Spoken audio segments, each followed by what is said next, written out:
Salut tout le monde. J'espère que vous allez bien et que vous êtes prêts pour une nouvelle aventure ensemble. Bienvenue dans cette nouvelle vidéo. Aujourd'hui, nous avons un sujet passionnant à explorer. Aujourd'hui, on va parler d'un sujet super important pour nos relations amoureuses, le respect de l'opinion de son partenaire.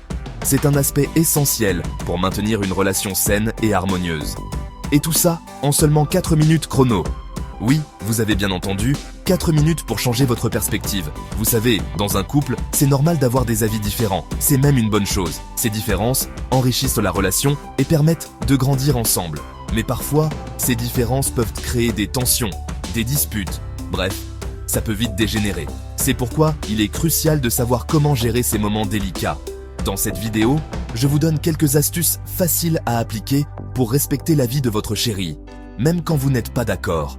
Ces conseils vous aideront à naviguer dans les eaux parfois tumultueuses des relations amoureuses. Parce qu'une relation qui fonctionne bien, c'est basé sur le dialogue et le respect. Sans ces deux éléments, il est difficile de construire quelque chose de durable. Restez jusqu'à la fin. J'ai gardé le meilleur pour la fin. Des exemples concrets pour mettre tout ça en pratique. Vous verrez, c'est plus simple que vous ne le pensez. Prêt? On y va! Allons découvrir ensemble ces astuces qui peuvent transformer votre relation. Avant même de donner votre avis, écoutez vraiment ce que votre partenaire a à dire. Prenez le temps de comprendre ses mots, ses émotions et ses intentions. Et attention, écouter, ce n'est pas juste attendre son tour pour parler. C'est être présent, montrer de l'empathie et de l'intérêt sincère. Il faut être attentif à ses paroles, à ses gestes, et même à son ton de voix. Essayez de comprendre son point de vue, ce qu'il ressent. Cela montre que vous valorisez son opinion. Posez-lui des questions pour être sûr d'avoir bien compris. Cela clarifie les malentendus potentiels. Répétez ce qu'il a dit avec vos propres mots pour lui montrer que vous êtes vraiment présent. Cela renforce la connexion entre vous. Le but, ce n'est pas d'être d'accord, mais de comprendre pourquoi il pense comme ça. Cette compréhension mutuelle est essentielle. En faisant ça, vous éviterez déjà beaucoup de disputes. La communication devient plus fluide et respectueuse. C'est un premier pas vers une relation plus apaisée, une relation où chacun se sent entendu et respecté. Bon, vous avez écouté attentivement, mais vous n'êtes pas d'accord du tout. Pas de problème, ça arrive. L'important, c'est de le dire sans s'énerver. Oubliez les critiques et les mots qui blessent. Parlez de vos sentiments avec « je ». Au lieu de dire « tu as tort », dites plutôt « je comprends ce que tu dis, mais moi, je vois les choses différemment ».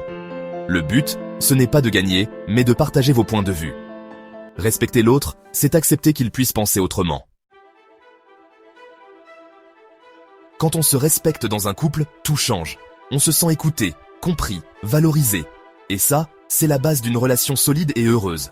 Le respect, ça permet de parler des problèmes calmement, sans avoir peur de dire ce qu'on pense vraiment. On sait que l'autre nous écoutera, même s'il n'est pas d'accord. Et puis, se sentir respecté par son partenaire, ça donne confiance en soi, ça renforce les liens, et ça crée une vraie intimité. Assez de théorie, passons à la pratique. Voici quelques exemples concrets pour illustrer nos propos. Votre chéri adore le foot et vous, pas du tout? Cela peut créer des tensions. Au lieu de le critiquer, proposez-lui d'enregistrer le match. Ainsi, il pourra le regarder plus tard. Pendant ce temps, vous pouvez faire quelque chose que vous aimez vraiment, comme lire un livre ou faire du jogging. Autre exemple, vous n'êtes pas d'accord sur le choix du restaurant, vous avez envie de manger italien, mais votre partenaire préfère la cuisine asiatique? Proposez un compromis. Ok, on va dans ton resto préféré ce soir, et demain, on essaie le mien? Cela montre que vous êtes prêt à faire des concessions.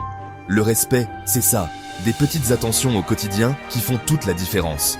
C'est en faisant des efforts l'un pour l'autre qu'on construit une relation qui dure et qui s'épanouit. Merci d'avoir regardé. J'espère que ces conseils vous aideront à construire une relation basée sur le respect. N'oubliez pas, communication et écoute sont essentiels. Partagez vos astuces et vos expériences dans les commentaires. Ça m'intéresse. Abonnez-vous pour plus de conseils sur les relations amoureuses. À bientôt.